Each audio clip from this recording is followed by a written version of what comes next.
Hello and welcome back to this damn full idealistic crusade. This video is the second of my so-called epic hauls from McKay's bookstore using up the massive amount of trade credit that I got from their 50th anniversary celebration, where if you went to multiple stores in the same day, you could get up to $800 in trade credit. And with McKay's being such a, what I refer to as the black hole of physical media, offering all kinds of things you've always been looking for in their massive stores, frequently at extreme discounts.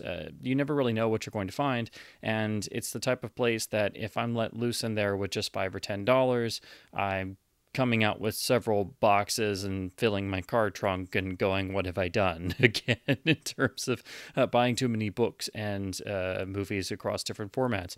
So this is the second of my trips since getting this massive amount of trade credit. So I have my usual spots in the massive store I like to hit up and check and see if there's any goodies. So to start with the books, this is a particular volume I had seen but just had on my wish list, but it was actually less than $1 originally, and that is the unpublished stories of Elmore Leonard. And I've been wanting to read more of Leonard's work.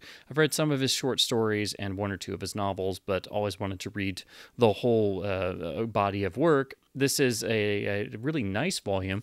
Always love it when they do the printed author signature. It's got a little bit of dust jacket wear and some damage, but otherwise it's in perfectly fine shape, and it was less than $1 to begin with in their bargain section, and that of course was actually free, so this was a must. Similarly, another author I've been wanting to read all of their books, and I have a number of the paperbacks, is Alistair MacLean, and this was one of the books I didn't have a copy of that I was wanting to read, which is South by Java Head, which is one of his early books, and I've always heard that his earlier books are among his best and usually have for lack of a better term, I guess, better plotting and tighter narratives and such. But I've always heard his earlier books are better, and now that I've finally read some of his early books outside of Guns of Navarone, I've been really wanting to pick this up. So this is a modern paperback reprint. It's a little worn, but it was less than $1, and then again free, so it wasn't even less than $1. So this was one I've been really wanting to get, so I was happy to find it. Then in terms of series books, for the first time in a very long while, I found some really nice, good condition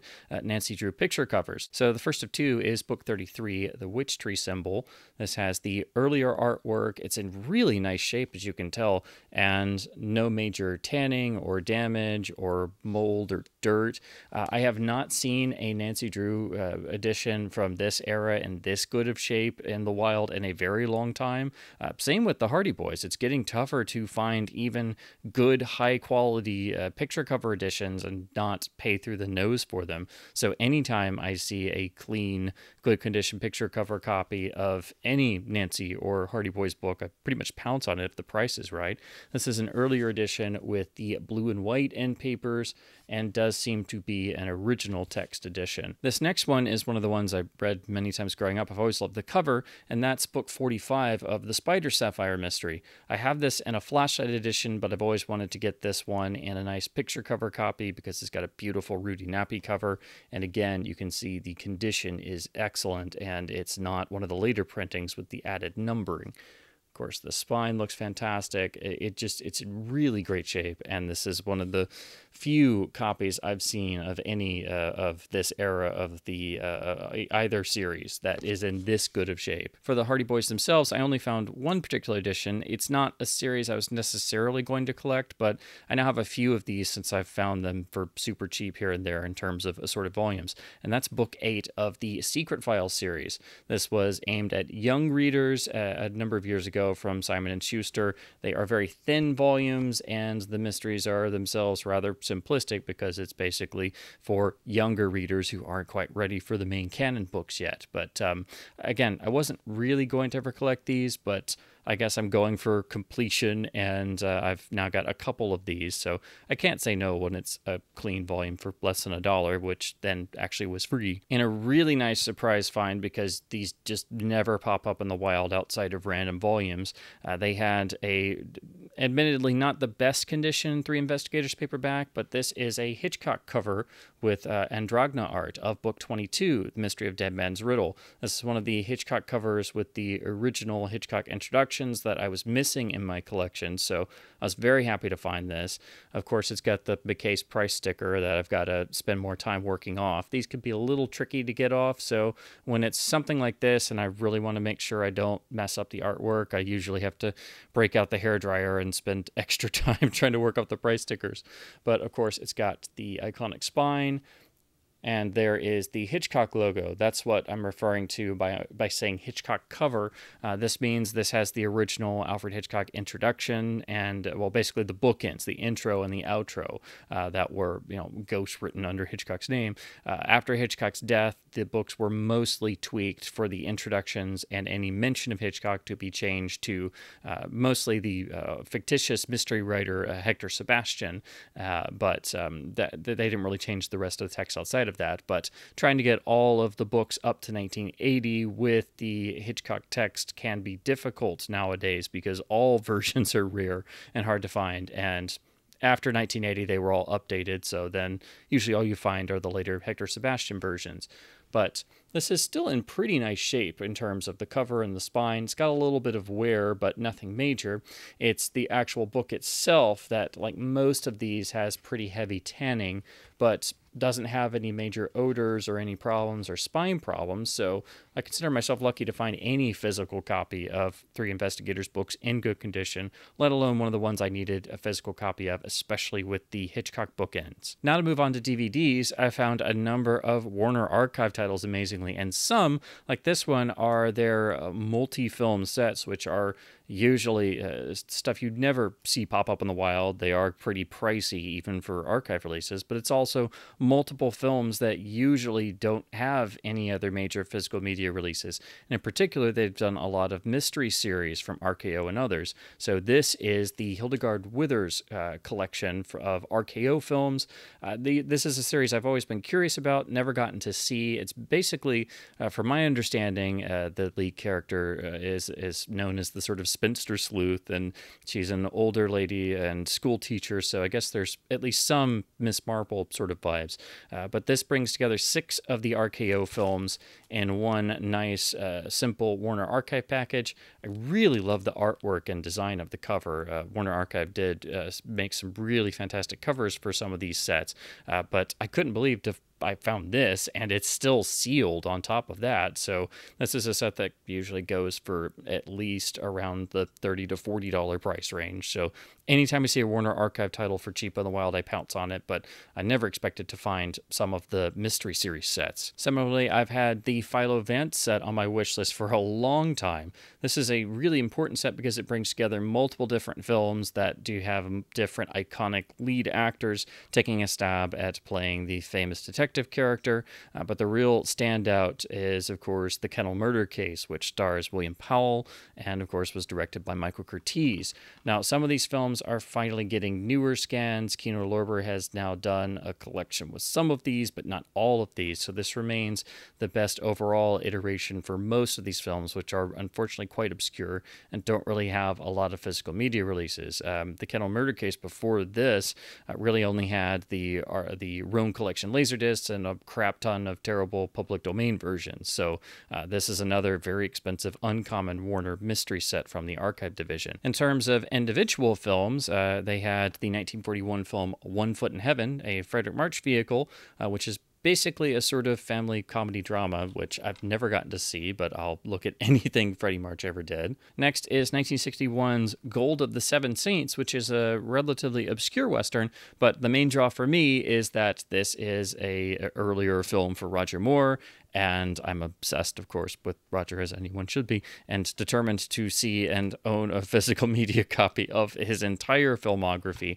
But I find it fascinating how he adapted quite well to being a Western star, most notably in later seasons of Maverick as the English cousin, because they just slotted him in to replace James Garner and just conveniently decided to say, oh, well, our lead character we threw out has an English cousin that was never before named. Most people might know that Moore did a number of Western television series, but probably don't really get into the handful of Western films he was actually in. So this is another obscure title that the archive has done a DVD release of that has been on my wish list for way too long. And speaking of Maverick and James Garner, I picked up 1957's Darby's Rangers, which is basically his first major film role and was directed by the legendary William Wellman, who is one of the great directors I'm determined to see and have a physical media release of their whole filmography. So this was another must, and the archive DVD is really the best physical media option. Then last for DVD, this is a title I've wanted to get for years and years and years, pretty much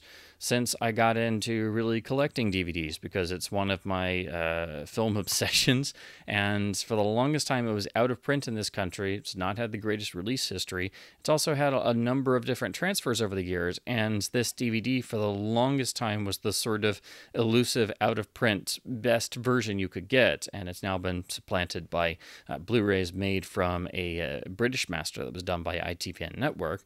But I finally was able to get an affordable, complete, good condition copy without paying eBay prices of the Anchor Bay DVD of the Ipcress File, which I consider to be, outside of James Bond, the greatest spy film ever made. This uses a custom version of some original poster artwork. Again, this is from Anchor Bay, but it's sort of handled or in conjunction with Universal because they handled the film here in the US originally. And also, this contains the commentary from the Roan Laserdisc, and I've always felt this probably shares that same transfer with a version of the original mono mix. So I don't think this is going to be anything that I haven't seen before, because I have the elusive Roan Laserdisc, but this is the only real major DVD release, and for years and years and years until the first British Blu-rays came out, this out-of-print disc usually went for a ton of money on eBay, and so I'm just now happy to finally have a good condition copy to have in my Ipcress file collection and to be able to finally look at the transfer. But again, I'm thinking they probably just reused the Laserdisc master of the Roan release, but this does have different color timing like that Laserdisc versus the modern HD masters, so it is important for a number of reasons. And again, it does at least have the original trailer and the Roan Laserdisc commentary, which is worth its weight in gold. Next, for Blu-ray, I picked up a number of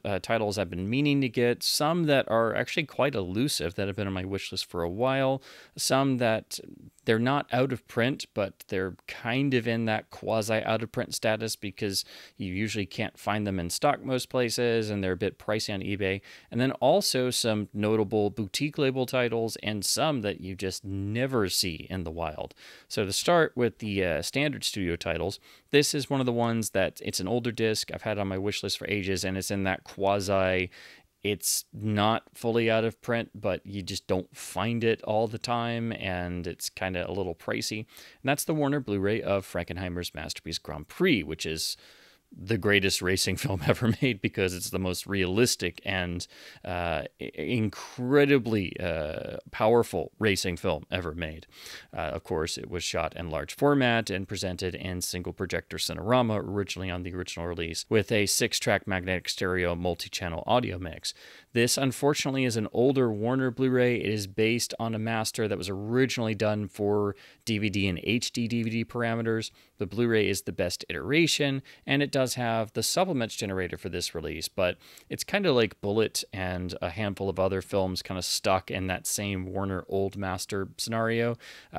Seeing a large format film in the best resolution possible is what you want to go for, but there's also been some question about the 5.1 mix perhaps being remixed slightly from the original mix, which is quite possible. I've had this on DVD before. I've seen this master in HD. I've just never gotten the Blu-ray, and it's been in that sort of quasi out of print status, so I was happy to finally get a copy. But I will be comparing the multi-channel remix here to the ProLogic Dolby Surround version on the Laserdisc release I have. I also had the standard Warner Studio label release of the iconic Anchors Aweigh, which is arguably the most famous of Sinatra's has early musicals paired with Gene Kelly, and this, of course, includes the iconic Tom and Jerry cartoon as well. So this is one of the nicer classic releases the Warner Studio label did. It's got the sort of stylized, colored art still that they were doing around this time period. They only did a handful of classics like this with spiffier Blu-rays. Grand Hotel would be another one, but anytime I find one of these floating around, I snap it up immediately. This next one is not a particularly very good Blu-ray. The masters on here are frankly not great, and most people would say the films themselves are not that great, but I've been meaning to get this because it is getting more difficult to find, and there are some really notable names that I think make this important. And that's the ITV / Timeless Media / I guess technically Shout Factory release of the Cassandra Crossing paired with the Domino Principle. The main reason I picked this up is because you have, one, a Stanley Kramer directed film, but the Cassandra Crossing was written by the who I consider the man, the myth, the legend, Tom Mankiewicz, but also has a Jerry Goldsmith score. Both have fantastic casts, and even though they're not very well-rated films, this is just something I've meant to pick up for my James Bond adjacent shelf, and also for all the wonderful names involved.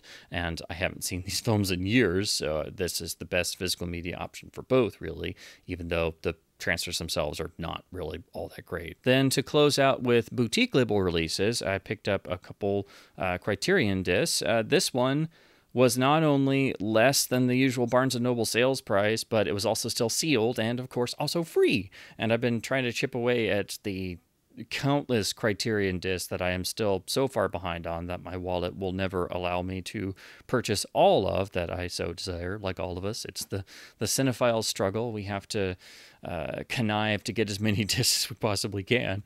But I finally picked up the Criterion release of the Harold Lloyd classic, The Kid Brother. And of course, this is from a new 4K digital restoration.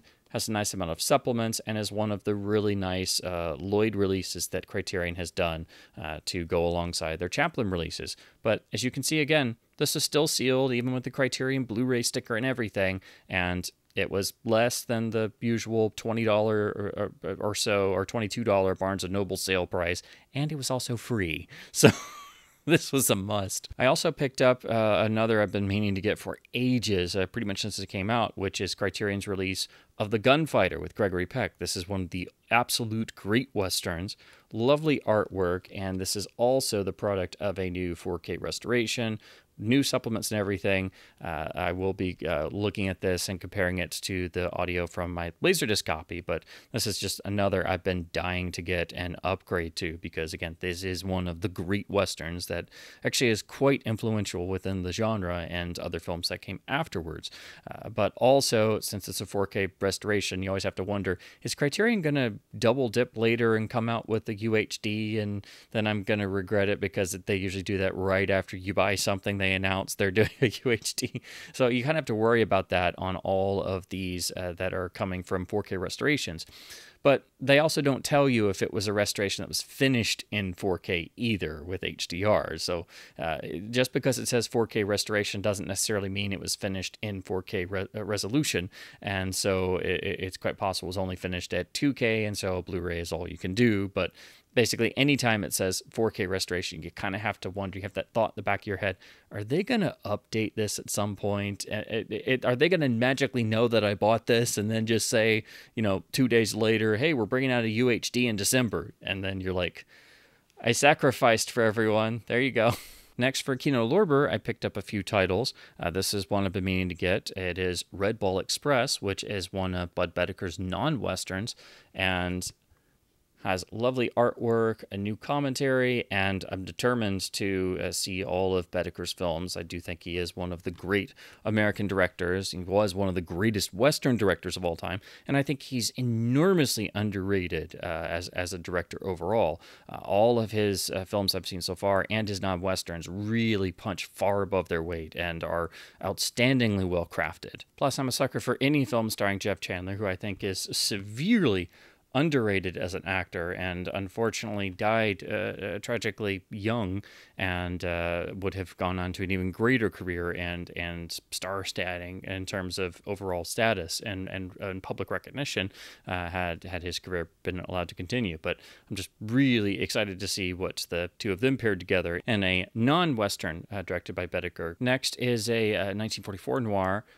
which is The Suspect. This was directed by the great Robert Siodmak, starring Charles Laughton, and is the product of a new 2K master with a new audio commentary as well. So this is another of the many Kino Lorber titles I've always meant to get, had in my wish list, almost gotten in a sale and then put back at the last minute because they have so many titles you have to pick and choose. Next is the 1939 classic When Tomorrow Comes, directed by John Stahl. This is also from a new 2K master with an exclusive commentary and the trailer, so it's yet another Kino disc I've been meaning to pick up. And then surprisingly, they had the Kino release of The Silent Son of the Sheik, which is the sequel to the iconic The Sheik, also starring Rudolph Valentino.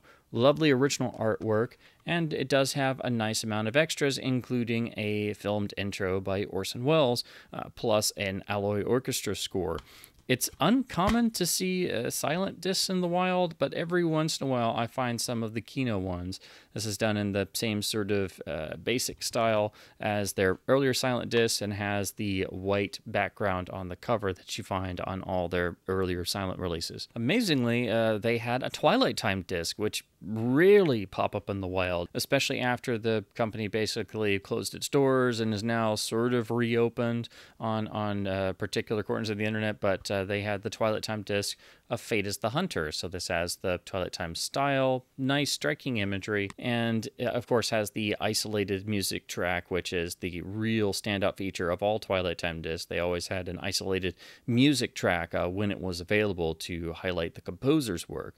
But this also has a feature-length documentary on one of the co-stars of the film, and anytime I see a Twilight Time disc, especially for a low price and still including the little booklet, I definitely pounce on it, because you just don't see Twilight Time discs anywhere. They usually did more obscure titles, a lot of Fox titles, which means that they're not going to get released again due to the Disney buyout, and most Twilight Time discs have not yet been picked up by other boutique labels. Only certain ones have. So, but usually a Twilight Time disc means you know that you've got a more obscure film that's probably not going to see another release from another label anytime soon. Then I picked up two Warner Archive titles I've had on my list for a long while. The first is the classic and beloved It Happened on Fifth Avenue, which had, of course, a new master and includes the Lux Radio Theater adaptation. But this is one of the one of the Warner Archive discs, one of the many I've been meaning to pick up for ages, and it's just my wallet can't spring for all the discs I want and all the great archive releases of classic Warner titles. And then next is Kentucky Colonels, which is one of a few Wheeler and Woolsey vehicles. They were a comedy team at RKO, but that Warner Archive have done. It's quite surprising that they've dug into even deeper catalog, much more niche titles. But what's important about this is not only does it pair the team with Spanky from the Our Gang shorts, but it was also directed by George Stevens much earlier in his career. So this is a standout title, being an early film directed by one of the great American directors, and another for my George Stevens shelf. And then last but certainly not least for this haul video, I found a title for basically less than half its regular price of a very uncommon title, because it's basically a special order, but that's the Grindhouse releasing version of the classic Italian Western, The Big Gun Down, directed by Sergio Solima. I have reviewed the extensive Indicator box set from Region B on this channel, and you can see my review of that, which is an even more expensive release than this. It does use the same master. It has more supplements and a hybrid cut in terms of the audio track for the film. So I do think that edges out over this release, except for one factor which makes this release important. Again, this is using the same master, so if you've got this release, you've got basically the same thing as the Indicator set, but that I think is more extensive in its supplements, and again has the all-important hybrid English and Italian mono audio option. But this has multiple discs and, of course, booklet and really nice reversible artwork. But the key, and why I picked this up, is the final disc is a CD copy of Ennio Morricone's astonishingly amazing score for the film, which only had a basic LP release back in the 60s, and that was it. So this CD is the most important aspect of this release, and even if you've got the indicator set like I do, you have to pick up this release just for the CD copy of Morricone's score. So I was really happy to find this for dirt cheap, and then it was actually free with all the trade credit I had, simply to get a copy of the CD score. So I'd had this on my wish list just because I found out it had the soundtrack on CD, and it's supposed to be a new mastering that's really good and better than the original LP in terms of the overall film score and presentation. So I was ecstatic to be able to find this, simply, if only to get the wonderful CD copy of Ennio Morricone's amazing score for what is easily one of the best non-Sergio Leone Italian westerns. It's probably the most technically proficient and most polished of the non-Leone westerns that I've seen, maybe outside of the Sergio Corbucci films, but this is an incredible Italian Western if you've never seen it. You can only really properly see it on the Grindhouse or the Indicator release, whichever you go for. But it is definitely one of those titles that I think you do have to have two different releases using the same master and scan. The Indicator for its more extensive presentation and supplements, and then the Grindhouse for the one or two extras that are exclusive to this, plus the all-important inclusion of Morricone's amazing score on CD. So that's it for this second of my McKay's hauls with all this trade credit that I had. Basically, I'm trying to limit myself. I just go in whenever I have time and kind of peruse around, and basically you could go in that store once or twice every day or other day, and you'll find new stuff because they're constantly restocking shelves, and they have such a backlog of stuff that's been traded in their system that, again, you could go 2 to 3 times a week and come out with armfuls or a box full, or fill your car trunk and go, I have no space for this, what have I done? So me getting a ton of trade credit is probably not the best thing in the world, but it is at least giving me the feeling of being a kid in the candy store and getting to go on a shopping spree. But I am trying to, as always, make my dollar go as far as possible, even though it's trade credit. So it is such a big store with such an amazing inventory that you do have to keep an eye on how much you're spending, because even with several $100s in trade credit, before you know it, you literally will have a basket filled and have more than what your trade credit is, and suddenly be spending money when you had not budgeted for that. So it is an amazing store. If you are ever in the Tennessee or North Carolina areas, I highly suggest you stop at one if you've never been to one before. It's really a one-of-a-kind experience. There's no other store for physical media or books that's quite like it, or has quite the inventory. And then each store has sort of different focuses of what trades come in, so you could go to each store and get a slightly different experience. But it's a massive store, so definitely set aside several hours, if not the whole day, to go through. But again, this is just the second of my haul videos from the massive amount of trade credit that I got from their 50th anniversary celebration. So as always, I hope my babblings about physical media and books and films and film releases is really somewhat fun and informative. Again, check out McKay's locations if you've never been to one before, if you're anywhere around Tennessee or North Carolina. Please do keep supporting your local independent bookstores wherever possible by purchasing books and physical media from them to help keep them in business. Please keep purchasing and spinning discs, because that helps to keep both film culture and physical media alive. And as always, thank you ever so much for watching.